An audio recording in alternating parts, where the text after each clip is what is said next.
Et quand il y a des gens, j'entends parfois dire ouais, c'est l'année du stock picking, etc. Mais enfin, c'est pas possible en fait. J'ai pas trop le temps de lire des centaines de rapports annuels pour aller dénicher la pépite ou de faire de l'immobilier physique.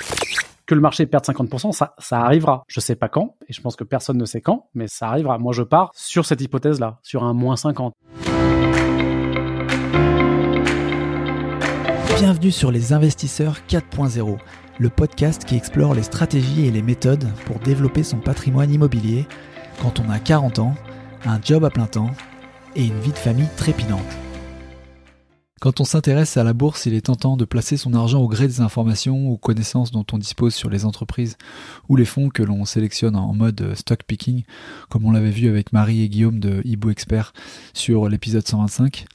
Le problème, c'est que c'est une activité chronophage et la valeur qu'on y génère n'est pas forcément équivalente à celle que l'on pourrait créer sur autre chose avec un temps équivalent.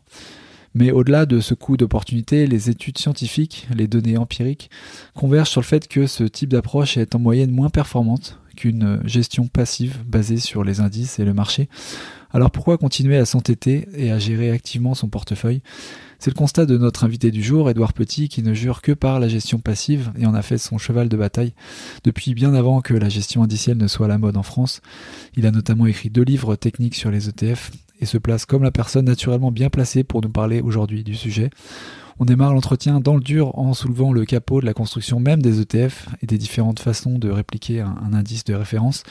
Puis dans une deuxième partie, on couvre plus largement les moyens d'intégrer les ETF et la gestion passive dans la gestion de patrimoine. On y parle notamment de pourquoi investir dans les ETF, comment les considérer dans un portefeuille d'investissement, quelles sont les erreurs et pièges à éviter, qu'est-ce qu'ils permettent de faire et de ne pas faire en dépit de la croyance populaire, à quelle classe d'actifs peut-on s'exposer via des ETF et comment le développement de la blockchain et de l'IA vont changer la façon d'y investir. Bref, tu en sauras forcément beaucoup plus sur les manières d'utiliser cet outil puissant dans la gestion passive de ton portefeuille. Et avant de démarrer, je voulais remercier les alliés du podcast, ces personnes qui nous aident à le faire connaître au plus grand nombre au travers de partages sur LinkedIn ou Instagram et d'avis 5 étoiles sur Apple Podcast ou Spotify. Un big up à Vanessa Guérin et Arnaud Malocène pour vos posts LinkedIn la semaine dernière. Je suis honoré de trouver le podcast dans votre playlist. Allez, sur ce, on attaque de front notre conversation sur les ETF avec Édouard. C'est parti. Salut Édouard, bienvenue chez les Investisseurs 4.0. Bonjour, écoute, ravi de participer à ce podcast avec ta communauté. Je te remercie de m'inviter. Merci à toi, on va explorer un petit peu ta zone de génie, si je comprends bien. Donc je suis très content de te recevoir pour parler des ETF et de la gestion passive. Je voulais, peut-être pour les gens qui connaissent pas en fait, est-ce que tu pourrais te présenter brièvement ? Oui, écoute, avec plaisir. Écoute, moi je suis un investisseur particulier qui cherche à tracer ma voie dans l'investissement. Et puis j'ai toujours été passionné de finance. Voilà, moi j'ai investi depuis vraiment mon plus jeune âge, tout jeune âge, donc ça m'a toujours vraiment intéressé. J'ai pas toujours bien investi, mais j'ai quand même toujours investi. Je me suis toujours renseigné là-dessus. Et disons vers 2010, j'ai commencé à mieux investir. Et notamment pour plusieurs raisons, c'est que moi je m'y intéressais plus. Il y avait plus d'accès à l'information, voilà, de pouvoir commander des livres américains de façon plus facile. Il y avait plus de plateformes de trading, d'investissement, je dirais. Et puis il y avait le développement des ETF dont on ne parlait pas du tout à l'époque, voilà. Et à un moment donné, voilà, c'est un petit peu ma petite histoire. Je suis tombé sur un graphique qui disait que 80 ou 90% des gestionnaires de fonds professionnels faisaient moins bien que les indices. Et là, j'ai voulu absolument enquêter sur ce sujet. Je suis devenu passionné de ce sujet et voilà, j'ai approfondi. Comme personne n'en parlait, j'ai créé un blog en 2015. J'ai écrit mon premier livre en 2015 qui a extrêmement bien marché, alors que je l'ai fait juste pour le fun. Voilà, et après j'en ai écrit un deuxième, j'ai développé mon blog, je suis devenu prof de finance, voilà, et j'essaie de continuer à être un expert indépendant sur le sujet des ETF, de la gestion passive, de la gestion patrimoniale dans son ensemble, parce que les ETF c'est juste un moyen, mais c'est vrai que là où mon cœur de compétence où je me différencie beaucoup des autres, c'est sur ce sujet. aussi ce que je cherche à faire, voilà, peut-être qui me différencie des autres, je cherche vraiment à allier le côté académique avec le côté mise en pratique. Voilà, c'est vraiment l'alliance des deux choses. Et c'est parce que j'avais ce côté académique que j'ai pu devenir professeur de finance. Voilà. Aussi, comme en plus, voilà, juste pour le fun, hein, c'est pas du tout mon métier principal, mais j'interviens. Voilà, j'ai un cours en première année de grande école de commerce où je fais finance de marché, finance d'entreprise, finance 101, comme on dit. Voilà, les premiers cours de finance. Ça marche. Et voilà, donc c'est un parcours intéressant et avec pas mal de cordes à ton arc. Je voulais savoir, quand tu dis je suis devenu prof de finance. En fait, toi, ton background, en fait, comment donc tu dis que tu étais intéressé par l'investissement. Est-ce que t'as une carrière du coup dans les finances et dans l'investissement ou? Non, j'ai une carrière. Ça m'arrive d'être relativement proche de la finance, mais je travaille dans une grande entreprise américaine, voilà, et ça m'arrive de côtoyer des gens de la finance dans mon monde professionnel, hein, bien sûr. Mais cet aspect ETF, gestion de patrimoine, etc., c'est dans cette partie une autre expertise que j'ai développée depuis très longtemps, voilà, et où je pense effectivement avoir une expertise très différenciante, même par rapport aux professionnels, en fait. Voilà. Par passion, en fait. Quand je rentre chez moi le soir ou dans le métro, etc., voilà, je lis des bouquins de finance depuis très longtemps, et donc voilà, j'ai fini par acquérir une expertise. Et aussi quand t'enseignes, bah ça t'oblige quand même à voilà, tu peux pas dire n'importe quoi, donc t'es obligé d'être pas trop mauvais et voilà, aussi de faire monter ton niveau de jeu, ce qui est assez sympa aussi. Oui, au point d'être recruté, voilà, chez HEC, enfin dans les grandes écoles, donc c'est à l'ESCP, pardon, excuse-moi. Ouais, mais ce qui montre quand même qu'avec une finance, en fait, avec une passion, un side business, on peut aller aussi loin que si tu avais fait carrière en fait dans la finance, en termes de respectabilité, crédibilité, au point d'être pris pour enseigner, quoi. Alors, j'ai tendance à dire que on peut tout faire si on a envie et si on se donne c'est quand même plutôt mon credo. Disons que je pense que dans la vie, il faut plutôt partir sur ça. En revanche, je suis quand même quelqu'un réalise. Il y a quand je regarde les autres professeurs de finance, il y a beaucoup de professionnels, ils travaillent plutôt, soit ils sont profs vraiment, soit ils travaillent dans la M&A, etc. Je suis plutôt une exception. Voilà, j'ai eu cette chance-là. Voilà, c'est du travail et de la chance. Voilà, quand on a cette chance, je pense que c'est pas que du travail, c'est aussi un peu de chance.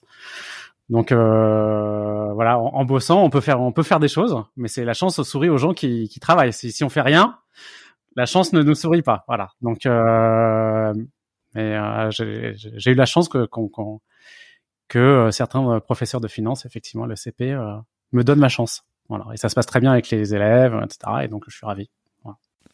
Ouais, non, c'est chouette. Non, c'est bien d'avoir le feedback aussi, comme tu dis, d'être aussi motivé pour enseigner, parce que justement, t'as un petit peu cette obligation, entre guillemets, enfin, en tout cas, cette attente de délivrer, et du coup, ça fait un cercle virtueux où t'es obligé de te renseigner, bon, sur un truc qui te passionne de toute façon, donc, non, c'est cool. Et alors, les ETF, c'est vrai que moi, de ce que j'en vois, de ce que j'en entends en tant qu'investisseur, c'est vrai que c'est pas le truc que je trouve le plus sexy.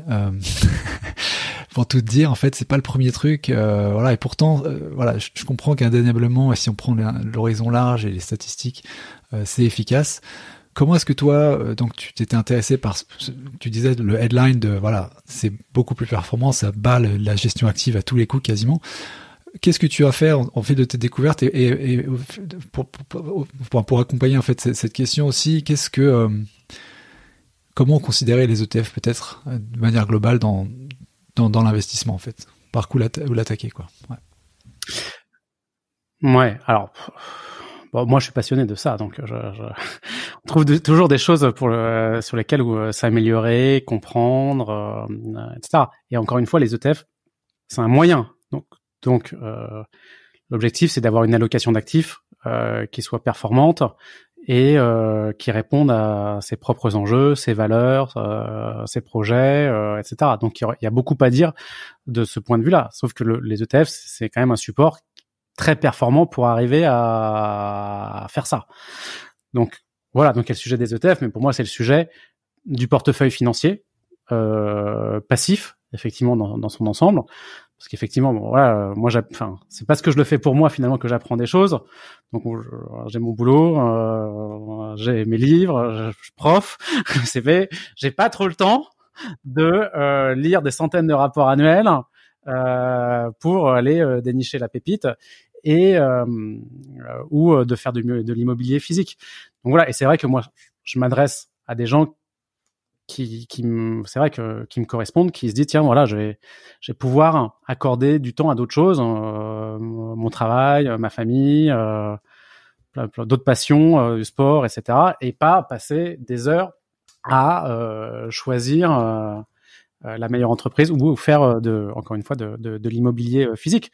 Mais il y a des gens qui sont passionnés par ça et c'est pas du tout voilà, je le comprends tout à fait. Moi, j'ai pas trop le temps, voilà. Et je pense qu'il y a beaucoup de gens qui n'ont pas trop le temps. Donc, les ETF, c'est un moyen d'être très performant. C'est performant, transparent, relativement facilement compréhensible, à bas coût. Bon, et ça prend pas beaucoup de temps. Donc, c'est quand même pas mal. Alors oui, on peut dire que c'est pas très fun parce que on choisit pas les entreprises, on n'a pas besoin de lire des rapports annuels, mais il y a quand même d'autres choses à savoir qui sont quand même, à mon avis, intéressantes. Moi, je continue à en apprendre, apprendre plein de choses en fait, même sur les ETF. Alors sur la gestion de son argent, bien sûr, mais même sur les ETF, j'en apprends. Alors que ça fait quand même un bout de temps que je me documente très fortement sur le sujet. Donc il y a des choses à faire. Donc les ETF, pas très drôle, c'est vrai. Mais la question que j'ai, c'est est-ce que tu veux avoir une épargne performante ou est-ce que tu veux avoir une épargne drôle? Voilà. Déjà, moi, j'ai choisi d'avoir une épargne performante. Bon. Non, mais t'as raison. Tu lui demandes le job que tu veux, quoi. Et ouais, complètement. Donc voilà, c'est trop important mon argent pour en faire quelque chose de drôle. Si je veux quelque chose de drôle, je vais faire autre chose. Voilà. Mais c'est pas avec mon argent. Ah, c'est vraiment l'approche réaliste. Peut-être j'aurais dû commencer par là, mais est-ce que tu peux peut-être définir ce qu'est un ETF et comment ça fonctionne, quels sont les mécanismes? La définition commune, et la plupart des ETF sont comme ça, enfin la plupart. Le plus gros des encours est comme ça, c'est un fonds coté en bourse qui suit un indice boursier sans réfléchir. Voilà. L'indice boursier, il est pondéré par la capitalisation boursière. Donc si dans l'indice, il y a 6% d'Apple, il va acheter 6% d'Apple. Il va pas se poser la question de acheter Peugeot ou Renault, il va acheter Peugeot et Renault dans les mêmes proportions que l'indice boursier. Et en général, comme c'est pas très intelligent, c'est pas très cher. Voilà. Un fonds qui va chercher à battre le marché, il va plutôt coûter 2% par an. Un ETF va coûter moins de 0,3% par an. Il y a même des ETF en Europe à 0,05, aux États-Unis encore moins cher.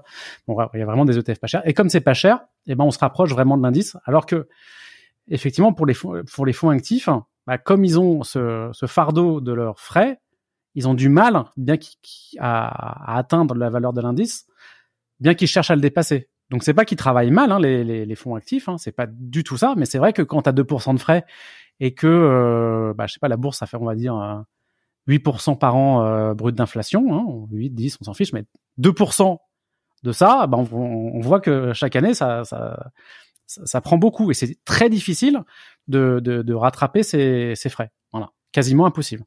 Et donc, ces ETF, ils battent, ça dépend des études, mais entre 80 et 90% des fonds actifs. Donc ça, c'est la définition usuelle, voilà, commune.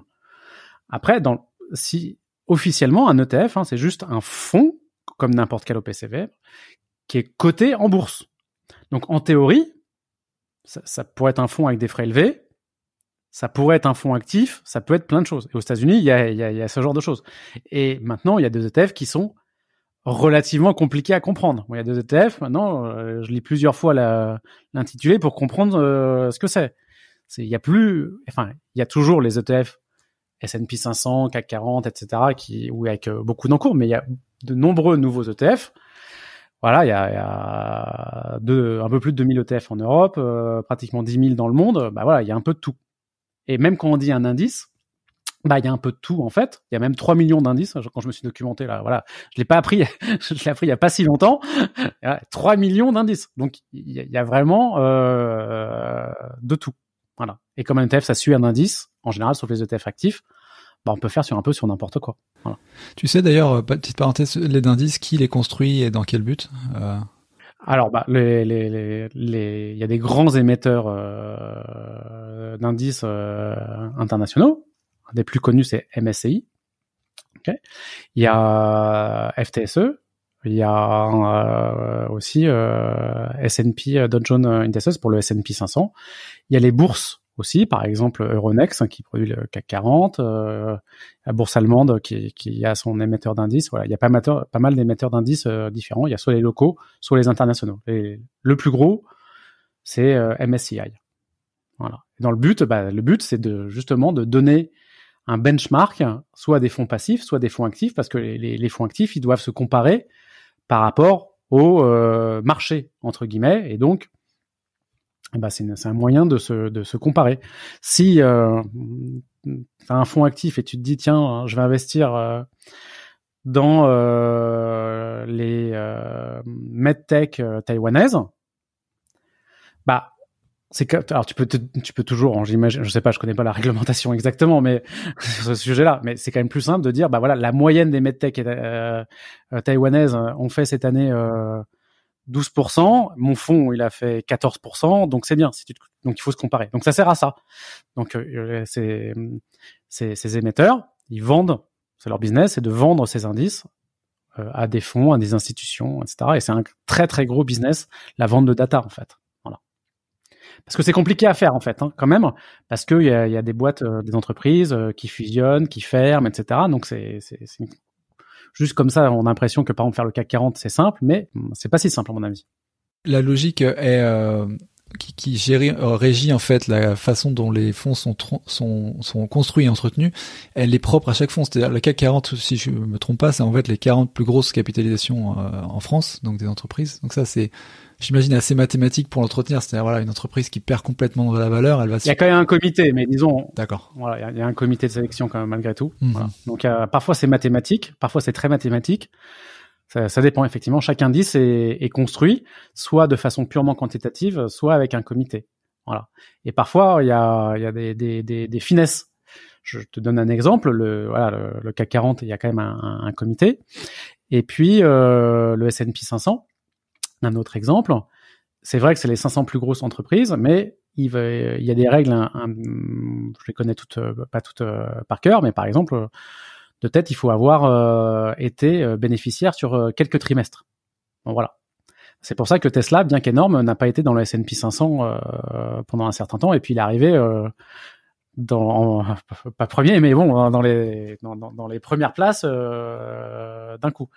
Souvent, on classe dans les indices les marchés émergents et les marchés développés. Tu prends la Corée du Sud, MSCI classe la Corée du Sud dans les marchés émergents, et tu as d'autres émetteurs d'indices qui mettent la Corée du Sud dans les marchés développés. Donc chaque émetteur d'indices a un peu son avis, ses règles, etc. Voilà. Donc chacun fait un peu sa sauce. Et l'idée, j'imagine que pour les investisseurs, c'est de leur donner de la clarté sur une exposition qu'ils veulent avoir à un moment donné, que ce soit les émergents, les plus grosses capis ou les small caps, enfin bref. En fait, qui est vraiment affiché clairement sur le papier ce qu'il y a dans la bouteille, en guillemets. Et l'objectif aussi, j'imagine, c'est pour les entreprises de leur donner de la liquidité pour pouvoir aller sur des... Voilà, parce que typiquement, quand on est dans le CAC 40 ou dans le S&P 500, on sait que pour se faire financer, ça va être plus facile que si on n'est pas dedans, quoi. Probablement, oui, effectivement. C'était plus suivi, effectivement, si dans les grands indices, ça c'est sûr. Ok, d'accord. Donc 5 millions, ça fait beaucoup. Est-ce que 3 millions, je crois, de tête, mais bon, ouais. 3 millions, pardon, ouais, c'est vrai, on n'est pas à ça près. Et la relation entre vraiment, enfin le tracking finalement, il est très très très serré entre. C'est un suivi vraiment immédiat. Est-ce qu'il n'y a pas des glitches ou pas? Ouais. Bien sûr, il y a des décalages, quoi. Il y a ils essayent de suivre les ETF, donc les émetteurs d'indices essayent de suivre le mieux possible ces indices. Après, c'est pas toujours possible de suivre exactement l'indice. Je peux donner plein d'exemples. Quand l'entreprise d'un indice verse un dividende, il faut le réinvestir. Bon, il faut le réinvestir au bon moment, le plus vite possible sur les autres. Bon, voilà, ça demande un petit peu une petite gymnastique. Pareil, quand il y a des fusions, etc. Le fournisseur d'indices, lui, c'est un fichier. C'est pas un fichier, c'est une base de données. Celui qui a le tracker, l'ETF, il faut vraiment qu'il achète et qu'il vende, etc. Ça demande une petite gymnastique. Il y a une optimisation de la fiscalité. Il y a pas mal de façons d'optimiser les ETF, en fait. Et ça suit pas toujours parfaitement les indices, mais ça suit très bien. Voilà, c'est juste que si on est spécialiste du sujet, on se rend compte que il peut y avoir il y a des ETF avec plus ou moins d'écart par rapport à l'indice de référence. Effectivement, ça arrive. Ouais, bien sûr. Non, mais c'est intéressant parce que moi, dans ma tête, c'était vraiment beaucoup plus systématique que ça. Tu vois, c'était vraiment un conduit où il n'y avait pas d'intervention humaine. Tu vois, il n'y avait pas de. Non, il y a quand même des gérants. Il y a des gens qui font des choses chez les émetteurs d'ETF. Ouais, il y a des gens qui font des choses. Il n'y a pas que des robots, etc. Ouais. Non, parce que tu vois, il y a plein de méthodes d'optimisation. Je peux en donner des dizaines. Hein. Effectivement, il y a différentes façons de répliquer les indices. Il y a la méthode qu'on appelle physique ou directe, et puis la méthode synthétique ou indirecte. Et en fonction de ça, tu peux faire différentes optimisations. Si tu fais physique, en théorie, ce que j'ai tout à l'heure, t'achètes dans les mêmes proportions physiquement l'indice et tu le mets dans ton fonds, et puis voilà. Il y a quand même la gestion des dividendes, etc. Bon, que tu peux optimiser. Il y a la gestion de la fiscalité. Il y a pas mal d'émetteurs d'ETF aussi qui font du prêt de titres. En fait, ils prêtent leurs titres à d'autres investisseurs qui vont, en l'occurrence, shorter les mêmes actions.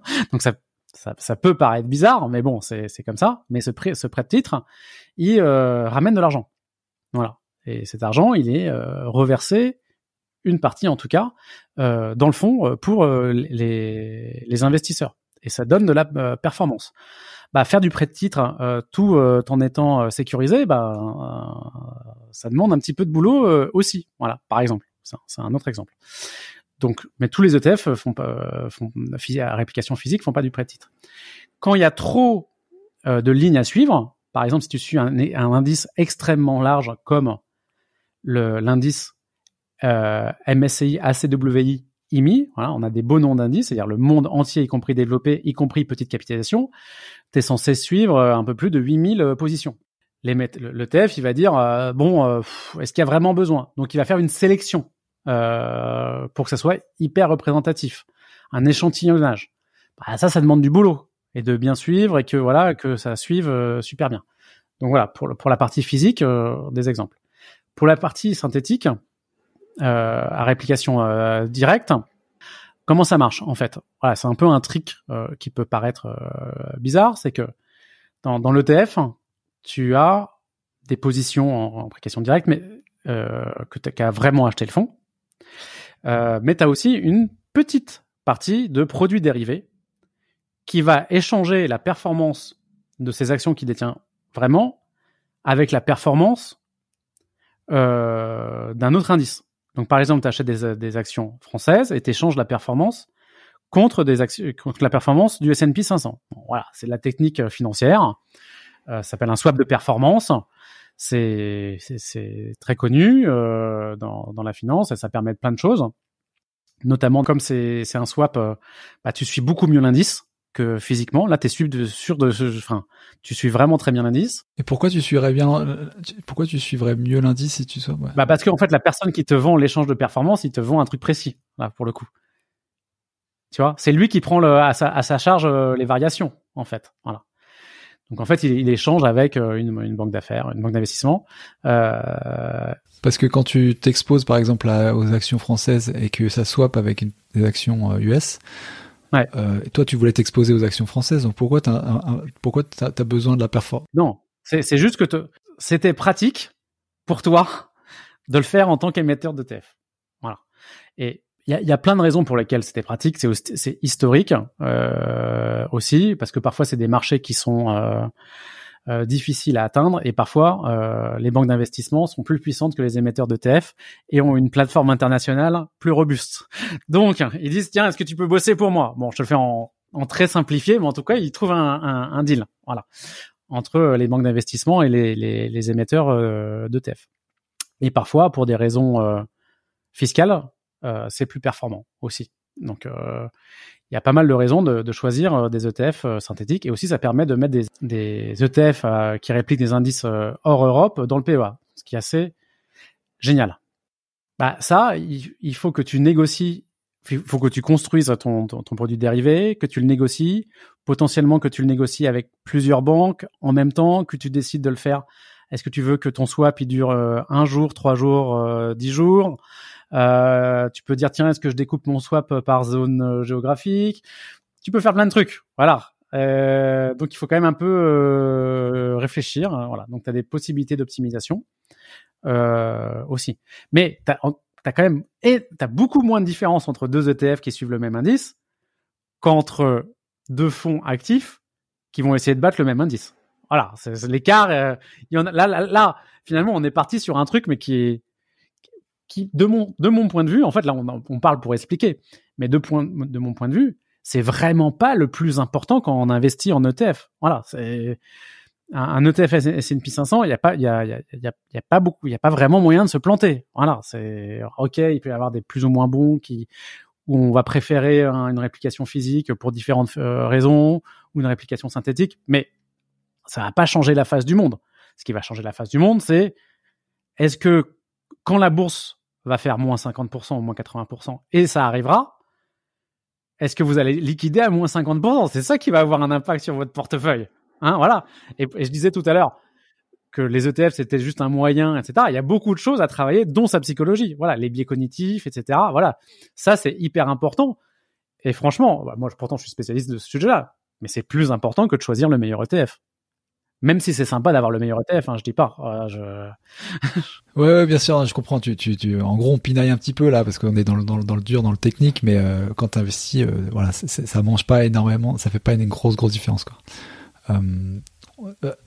Tu mentionnais tout à l'heure, et juste pour être sûr que j'ai compris sur la partie ETF physique, la gestion donc des dividendes et la gestion de fiscalité également. Tu peux préciser ce que ça veut dire? Ouais. Tu peux optimiser fiscalement en fonction de où tu loges ton ETF. Parce qu'il y a des négociations entre États pour gérer plus ou moins correctement la double fiscalité, l'imposition à la source.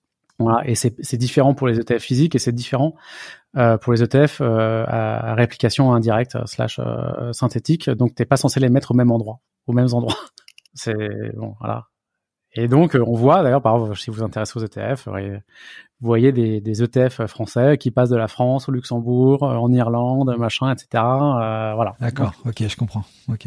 C'est pour des raisons fiscales et c'est aussi parce qu'il y a un environnement où, notamment à cause de la fiscalité, mais voilà, il y a un environnement qui est favorable à la gestion des ETF, des fonds, etc. Voilà.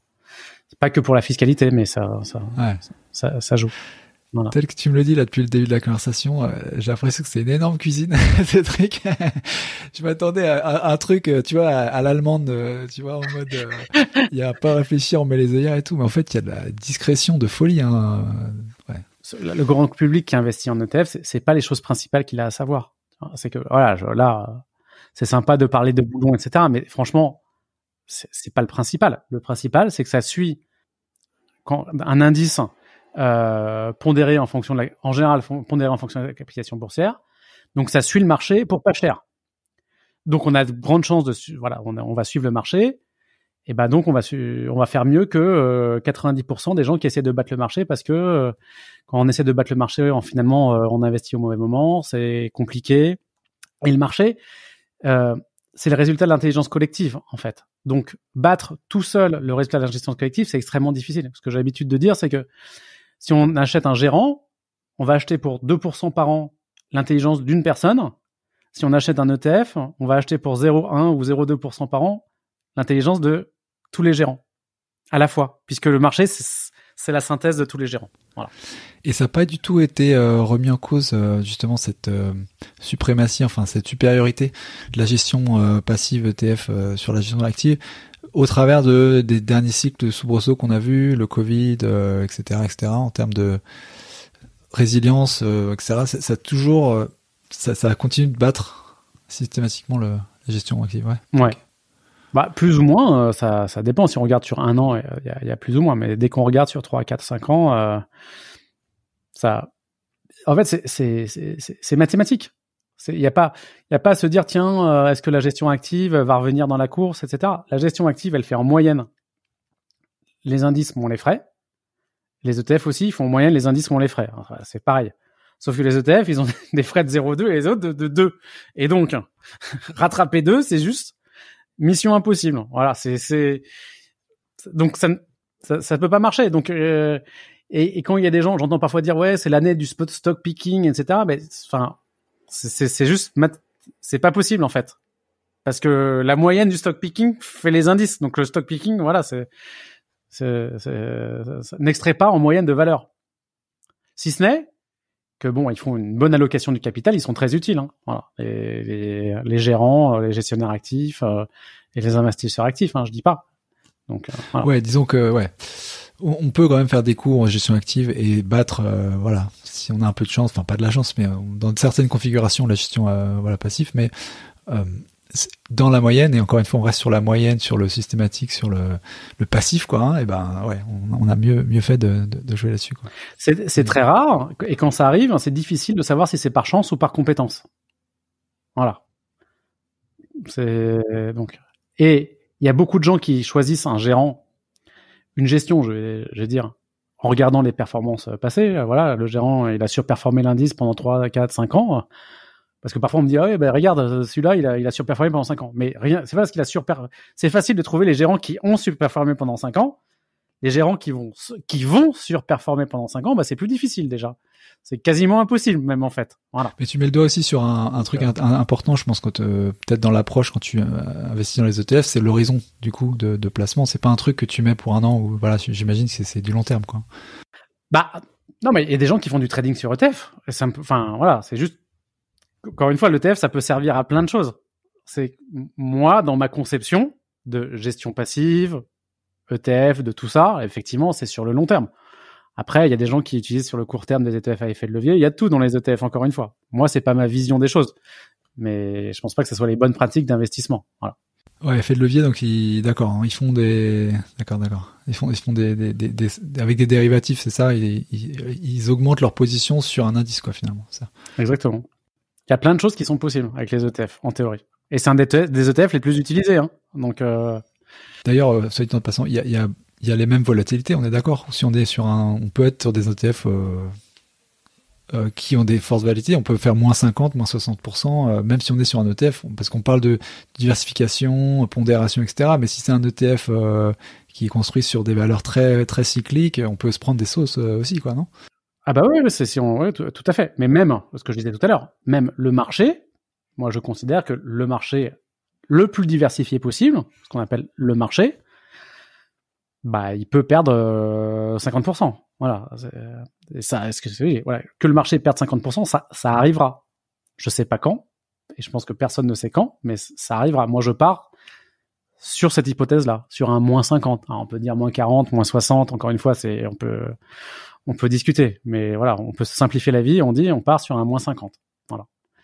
Effectivement. Mais sauf que si on prend des biotech taïwanaises, je pense qu'on est à plus que moins 50. Dans les grosses secousses. Voilà, dans les très grosses secousses. Ouais, qui encore une fois, et quand t'es à moins 50 sur ton portefeuille ETF, tu surcibles pas, quoi. Parce que tu dis, ça fait partie du truc, moi je suis du long terme et ça va remonter après, quoi. Exactement. Mais aussi, normalement, ce qu'on essaye de faire, c'est d'investir régulièrement. Donc, normalement, on a investi au plus haut et puis on investit aussi à moins 50. Donc, ça fait un peu passer la pilule. Mais, et aussi, normalement, on a diversifié et on n'a pas 100% de son portefeuille en ETF actions. Voilà. Il y a des ETF obligataires. On peut compléter avec des fonds en euros. Si on veut faire que du passif, des SCPI, des choses comme ça, qui fait qu'on n'a pas cette volatilité-là et on essaie de mélanger avec d'autres classes d'actifs, si possible, pas trop corrélées, ce qui est pas simple quand même. Voilà, ce qui est pas simple, ça c'est un peu les gens qui racontent ça, c'est un peu une vue de l'esprit. Voilà, c'est un sujet important, voilà, mais finalement il y a peu d'actifs qui sont décorrélés des actions. Dans un instant, on verra quelle approche est pertinente pour construire un portefeuille d'ETF, à quelle classe d'actifs les ETF permettent de s'exposer et quel niveau de performance ils permettent de dégager. À tout de suite. Parce que j'allais en venir justement à la stratégie quand on construit un portefeuille d'ETF, comment approcher le truc.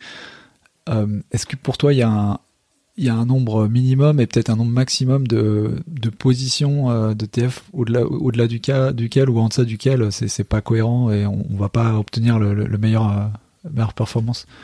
Ce que j'écris depuis 2015 dans mon livre, on peut avoir un seul ETF plus au moins un fonds en euros, par exemple.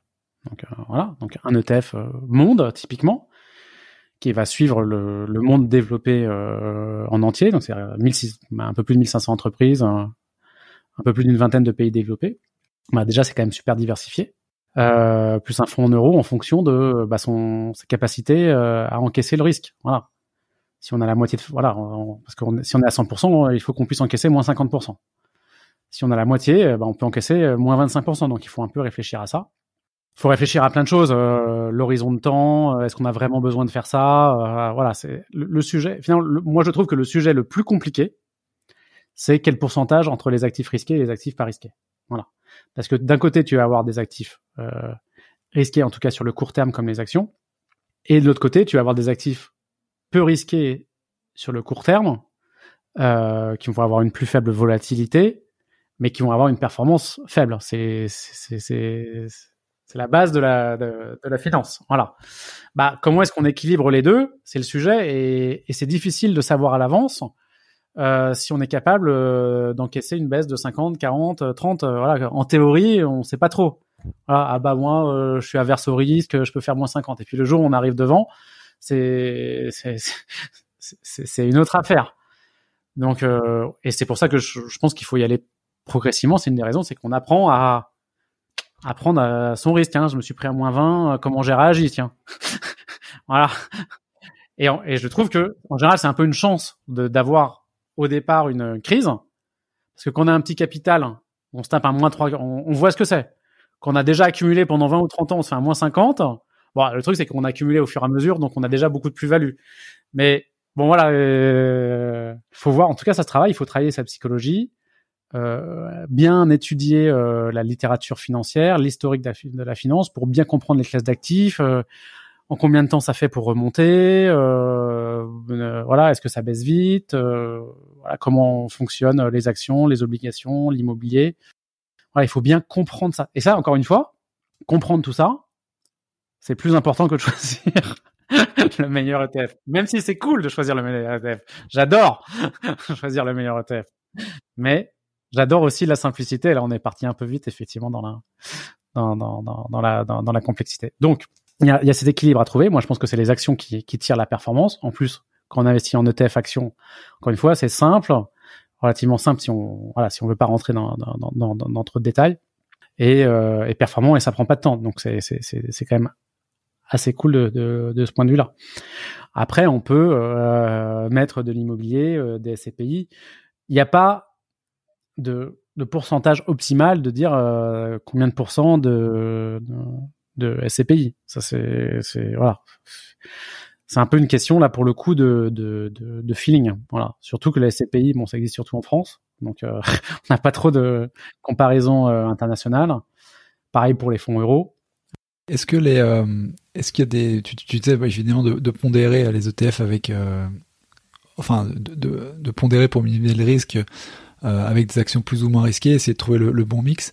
Est-ce que tout ça se fait via les ETF? Est-ce que t'as un intérêt à te contrebalancer ou mettre un peu de risque, par exemple, directement avec le sous-jacent en achetant des actions, ou est-ce que c'est justement avec les ETF, tu peux en fait t'exposer à tous les actifs et dont SCPI, etc. Bah, tu peux t'exposer à l'immobilier coté, voilà, les REITs, les SIC. Voilà, tu peux t'exposer vraiment, j'ai dit, il y en a 3000, donc tu peux t'exposer à beaucoup de choses. Il y a des produits cotés qui sont pas exactement des ETF, qui sont des ETC. Voilà, ça demanderait une précision aussi. On peut s'exposer à l'or, par exemple, aux métaux précieux, voire même au Bitcoin. Bitcoin au travers de ces produits cotés en bourse qui ressemblent aux ETF, qui sont très proches des ETF. Mais là, je vais pas refaire, hein. Sinon, je vais perdre la tête des éditeurs. Une partie trop technique sur ce sujet sera pour une autre fois. Mais sinon, voilà, c'est vrai que c'est compliqué. Mais voilà, donc on peut faire vraiment plein de choses. Mais sur le Bitcoin, parce que je sais qu'il y a des questions là-dessus, en tout cas, moi ça m'intéresse juste de savoir si l'exposition au Bitcoin notamment parce que c'est un peu le truc qui était à la mode et du coup tout le monde voulait donner l'exposition, mais il y a eu un peu comment dire, des questions sur notamment des brokers qui donnaient aux investisseurs l'exposition au Bitcoin, mais qui finalement, via des produits dérivés synthétiques et tout, ils t'avaient pas toi-même la détention de l'actif. Donc c'est les mêmes principes là. C'est tu t'exposes via des contrats, mais t'es pas toi-même, tu possèdes pas toi-même le truc, quoi. Ouais, c'est ça. En fait, tu possèdes pas le fonds. Dans un ETF, tu possèdes vraiment le fonds. T'es actionnaire de la société. Grosso modo, c'est ça. T'es actionnaire de la société du fonds. Voilà. T'as une part. Quand t'achètes ces trucs, effectivement, le Bitcoin qui sont un peu plus exotiques, bah, en fait, c'est l'émetteur d'ETF, il crée plutôt une obligation et donc il te doit une créance, en fait. Alors lui, il s'assure derrière. Il a plein de mécanismes pour que ça soit pas trop dangereux si c'est un émetteur de premier plan qui fait correctement son boulot.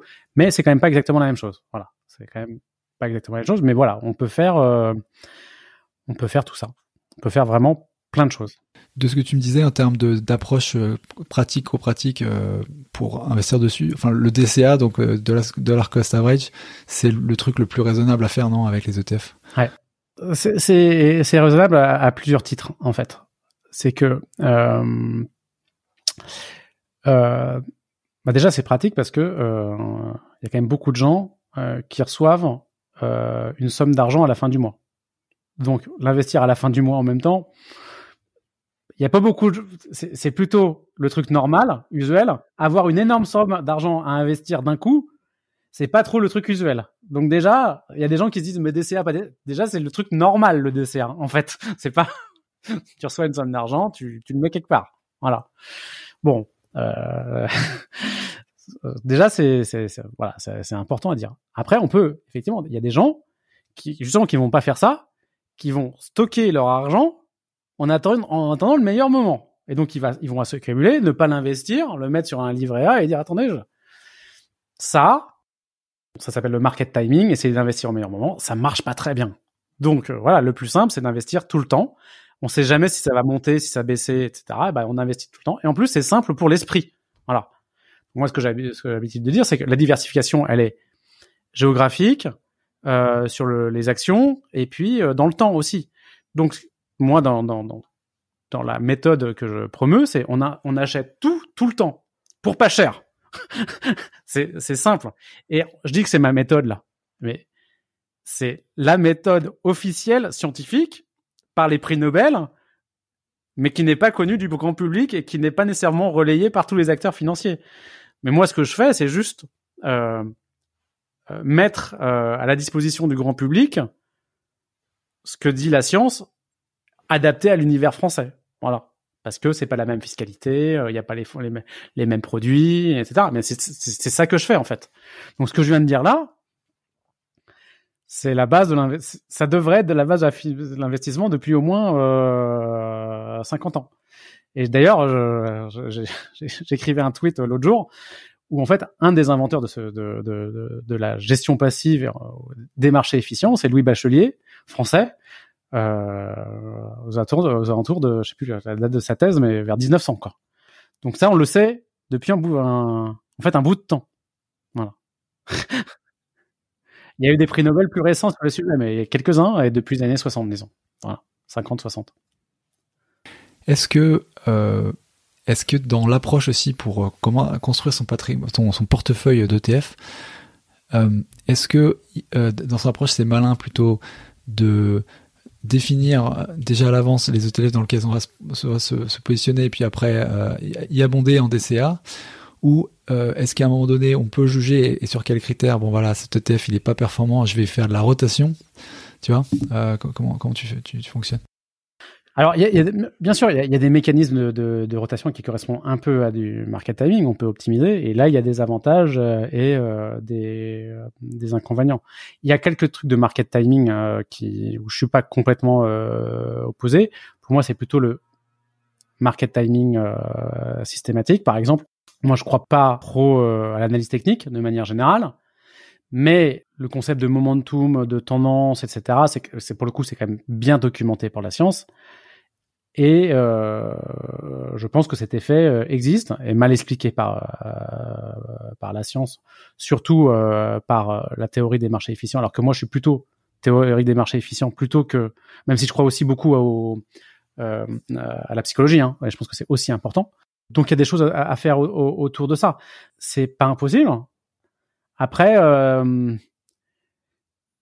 quand on complexifie, eh ben, il faut bien comprendre les avantages, les inconvénients, etc. Et je donne un exemple. Si on prend la chose la plus simple en termes de rentrer et sortir, faire une rotation. On va dire faire une rotation entre un actif risqué et un actif pas risqué. On va dire ça.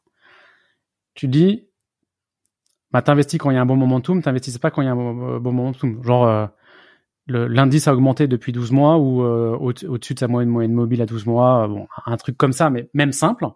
Et un truc, et tu sors quand il est en dessous et quand ça baisse.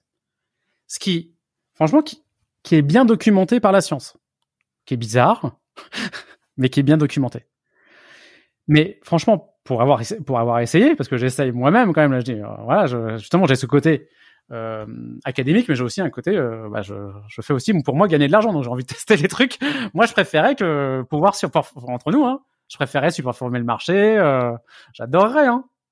Moi, j'y passe tellement de temps d'avoir trouvé un truc qui fasse 20% par an, hein, ça m'arrangerait. Bon, et ben on se rend compte que c'est pas si simple. Rien que pour mesurer, on se dit bah tiens, si c'est en euros, on prend le S&P 500. Ah ben je prends les flux en euros, je prends les flux en dollars. Ah mais en fait si je fais le lundi et le mercredi, je fais un backtest, c'est pas du tout la même chose. Ah quand je passe mon ordre, mais en fait je passe le matin. En fait la nuit il y a un problème, ça a changé de truc.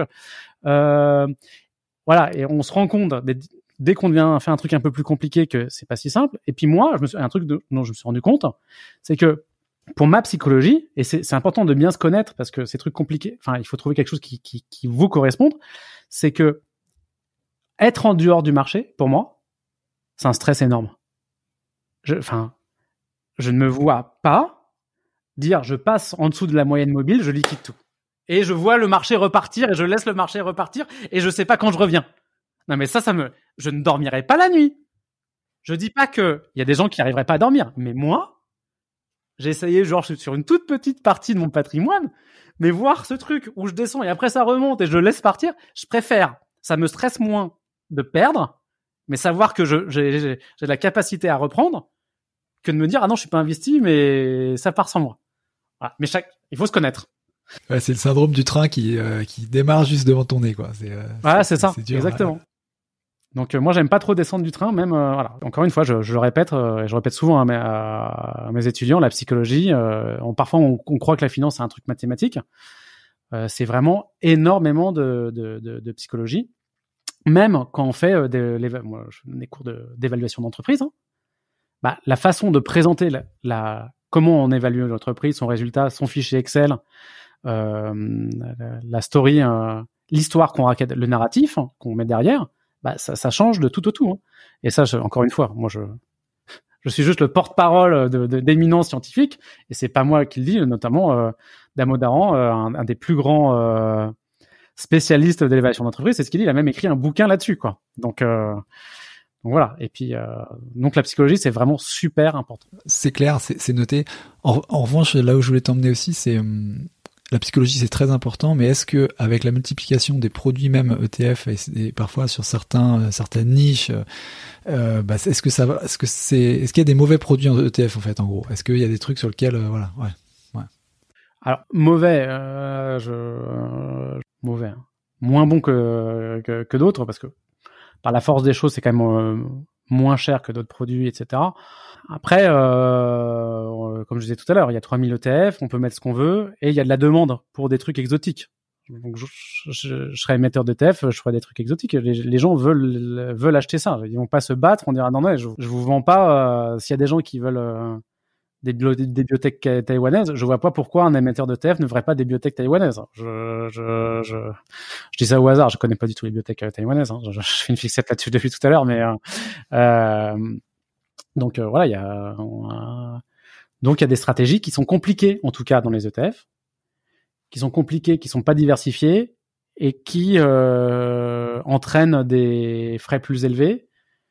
Voilà, et comme c'est de niche, voilà, c'est des frais plus élevés. Donc je trouve que ce sont des moins bons produits que les ETF diversifiés à gros encours. Voilà, je pense que c'est moins bien.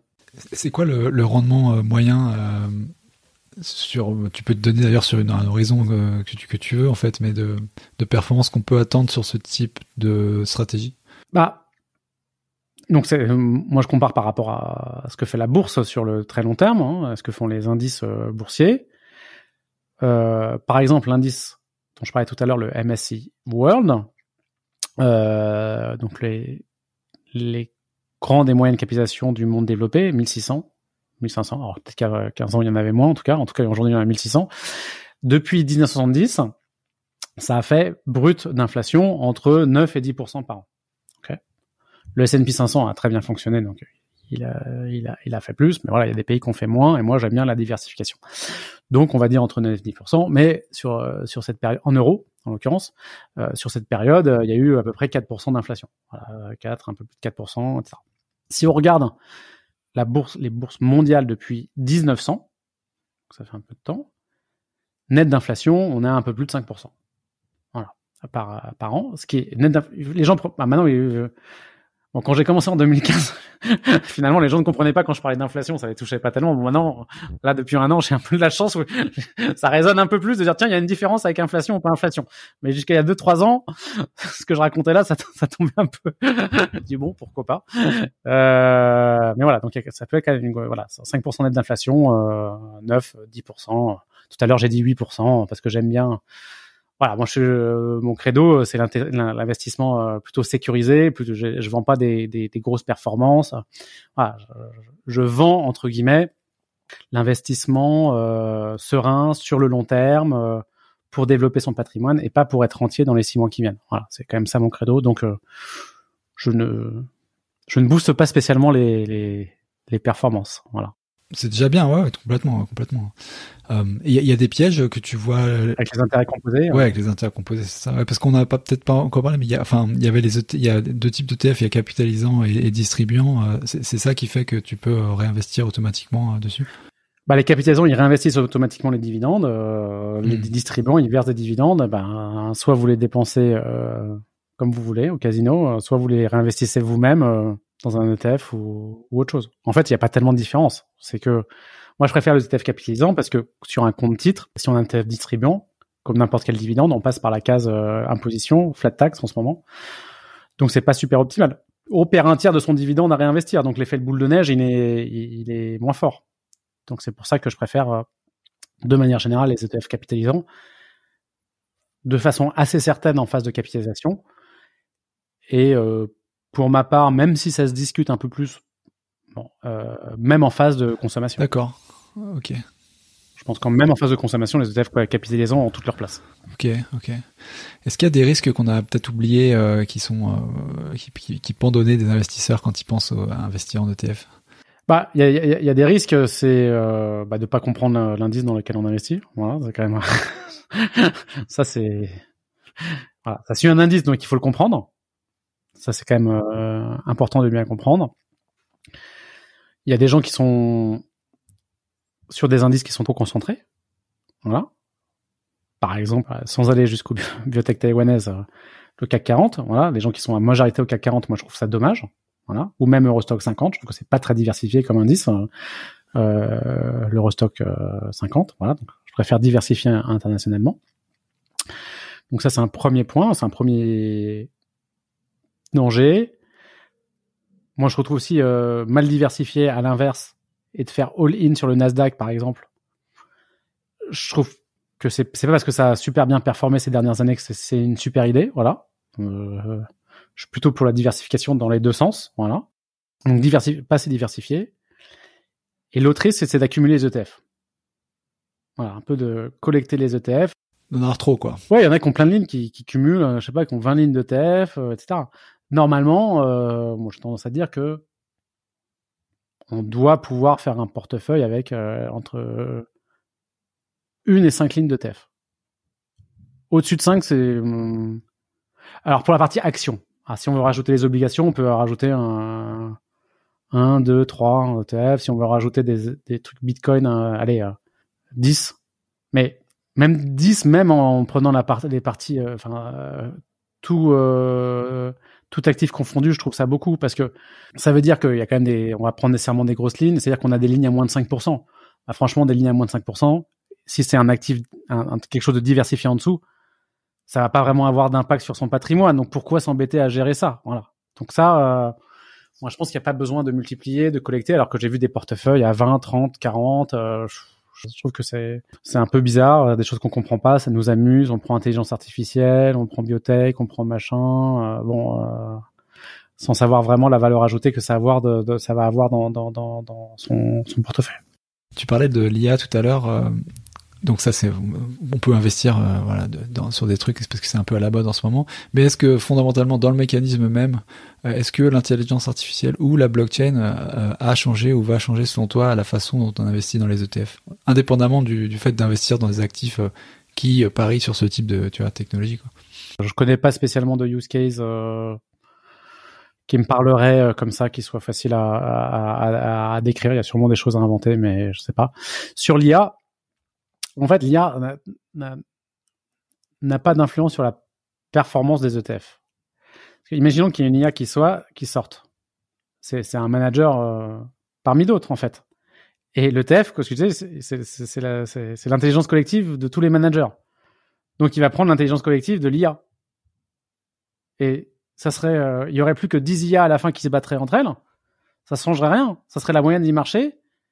Et l'ETF, s'il est moins cher que les IA, bah, il va battre en moyenne les IA. C'est mathématique, je dirais. Voilà. Donc l'IA n'est pas du tout une menace pour la performance des ETF. Voilà. D'ailleurs, il y avait un gérant de fonds canadien, là, Benjamin Félix, que tu dois connaître, qui avait tweeté une recherche qui n'était pas de lui, mais qui montrait que on avait donné... on avait remplacé en fait avec l'IA l'équivalent de 1000 analyses recherche stock picking et qu'on se disait bah forcément ils vont battre le marché, et en fait ils n'ont pas battu le marché même avec cette puissance de feu, quoi. Donc c'était... Ouais, alors après si l'IA fait baisser les coûts de gestion de la gestion active, bah ils auront plus de chances de battre le marché quand même. Voilà. Ça, c'est sûr. Hein. Mais ça sera 50-50. Si la gestion active a les mêmes frais que, voilà, ça sera 50-50, grosso modo. Ouais, ça sera pas dans tous les cas la suprématie de l'actif sur le passif, même dans ce cas-là, quoi. Donc, tu penses que l'engouement du marché en France actuellement, il est plus justement, tu disais que voilà, les gens se sont réveillés aux ETF, c'était pas connu avant 2010, et puis ça s'est un peu popularisé, mais aujourd'hui le style la majorité des gens que tu rencontres, ils préfèrent justement encore une fois le stock picking, le mode actif, ou tu crois que l'ETF gagne en popularité? Comment tu vois le marché? Ouais, alors je pense que l'ETF gagne en popularité. Moi quand j'ai commencé, personne ne parlait d'ETF en 2015. C'était quand même en France. Donc c'était quand même assez sauf les émetteurs d'ETF, et ils s'adressaient pas trop aux investisseurs particuliers, bien que à l'époque, l'Ixor, qui a fait le premier ETF en France, c'était plutôt pour l'investisseur particulier, historiquement. Mais bon, ça c'est plutôt les institutionnels qui ont adopté les ETF au départ. Donc là, il y a de plus en plus de gens qui parlent et qui parlent des ETF. C'est de mieux en mieux connu. Moi, j'interviens aussi dans un master gestion de patrimoine où il y a à la fois des exécutifs et non exécutifs. Donc je vois comment réagissent les CGP et ou banquiers privés. Puis bon, j'ai quand même pas mal de contacts dans la finance. Ils sont moins opposés qu'avant aux ETF. Ça se voit. Voilà, il y a quand même une bien meilleure connaissance aussi du public averti. Donc ça se développe. Après, j'ai aussi beaucoup de gens qui m'écrivent en me disant mon banquier ne connaît pas les ETF. Donc je ne sais pas si il ne connaît pas ou il fait semblant de pas connaître, parce que je sais qu'il y a beaucoup de banquiers qui me suivent. Donc je sais qu'il y a beaucoup de banquiers qui connaissent les ETF, mais c'est peut-être pas ce qui est mis en avant principalement. Voilà. Ils ont peut-être pas aussi le même intérêt ni le même réseau de distribution que pour des produits type SCPI, pour proposer des alternatives. Donc, elles n'ont pas intérêt à y aller, quoi. Ouais, ou même fonds actifs. Parce que la différence entre l'ETF et le fonds actif, c'est que l'ETF, il est distribué par la bourse, donc pas distribué. Voilà. Donc, c'est pour ça qu'il n'y a pas beaucoup de marketing autour de ça. Voilà.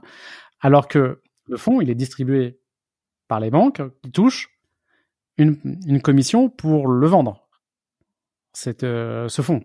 Voilà. D'ailleurs, maintenant, c'est relativement transparent. Il y a beaucoup de banques, vous allez taper, machin, vous dites quel est le pourcentage de la commission que va toucher ma banque. Bah, vous allez le voir. Donc, vous en tirerez les conclusions que vous voudrez. Et les CGP aussi sont censés vous dire leur commission. Donc oui, bien sûr que les commissions influencent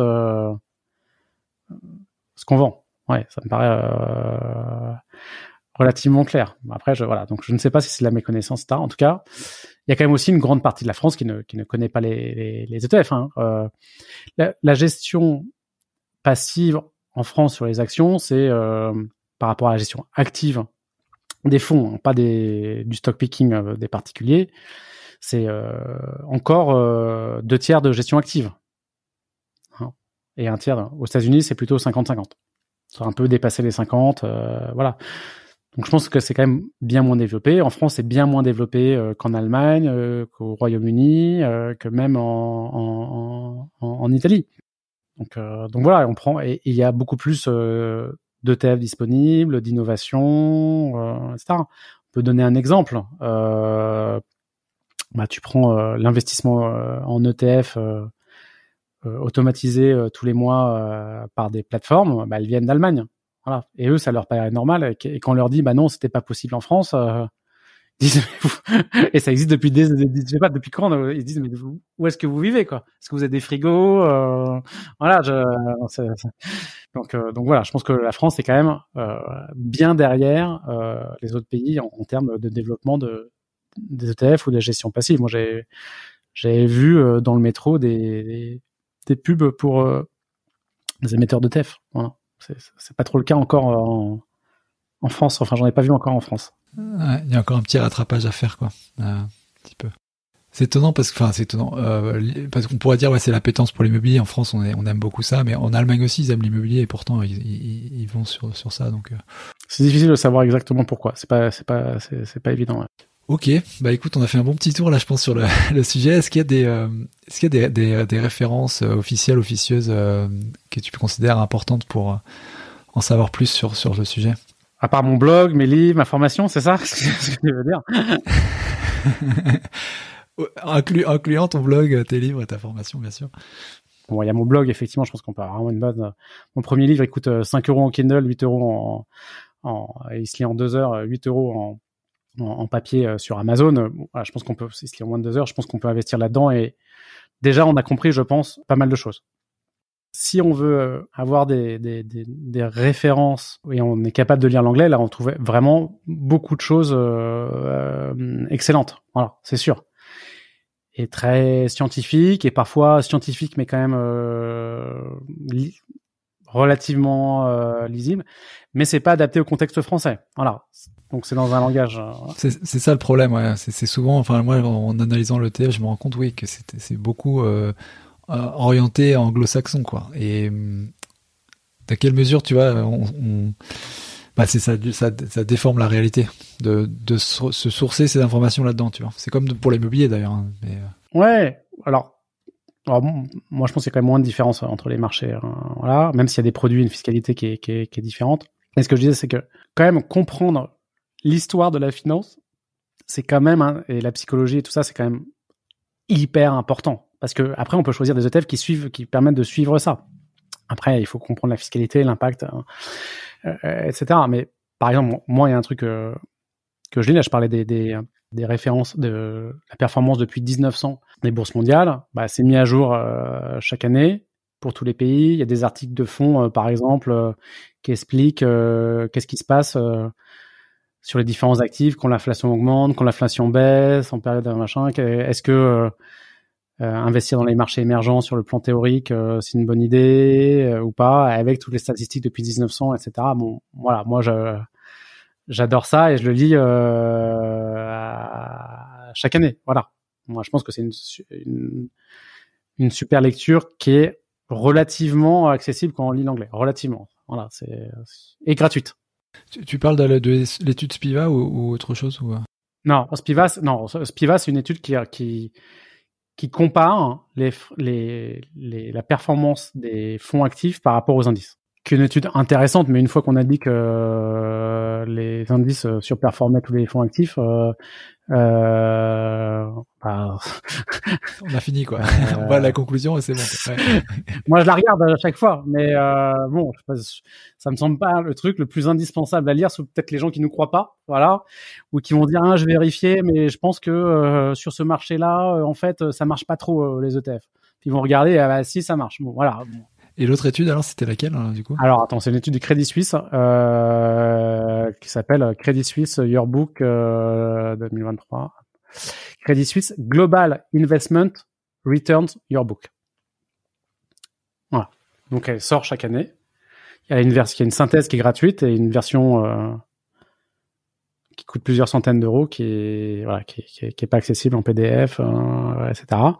Voilà. Moi, je trouve ça absolument génial, mais c'est plus sur l'histoire de la finance. Voilà. Depuis 1900, tous les pays, machin, ça. Voilà. Moi, je trouve ça hyper important pour se préparer au moins 50%. Voilà.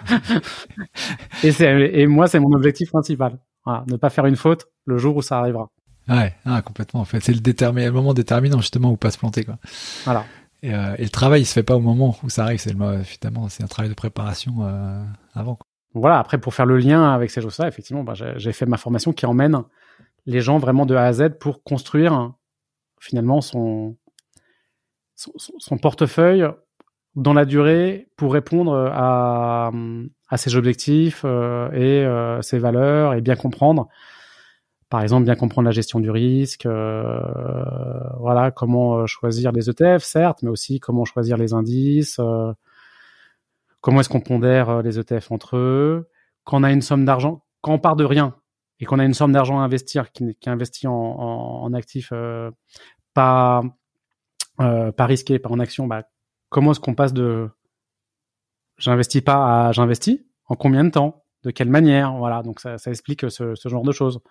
Voilà, ça donne les avantages et les inconvénients aussi de choses de techniques comme l'investissement dans des actions à dividendes croissants, dont on parle beaucoup, etc.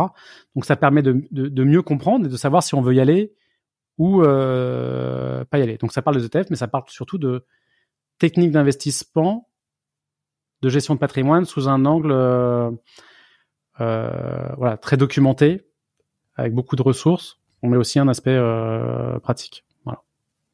On mettra de toute façon tous les liens dans les notes de l'épisode pour que les gens puissent directement aller à la source de l'information. Où est-ce que les gens peuvent te rejoindre, enfin te contacter si tu le permets? En fait, c'est quel le meilleur canal? Sur mon blog, sur épargne-entre.0.fr, et puis je suis relativement actif sur Twitter en ce moment.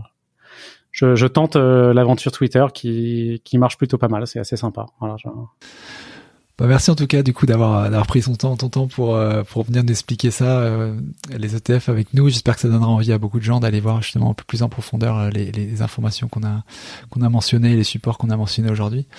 Très très bien, super, merci à toi. Et puis je pense qu'on se reverra un de ces quatre dans les sphères de la finance. C'est clair. On aura des sujets ensemble, quoi. Merci à toi et merci à toute ta communauté. À très bientôt.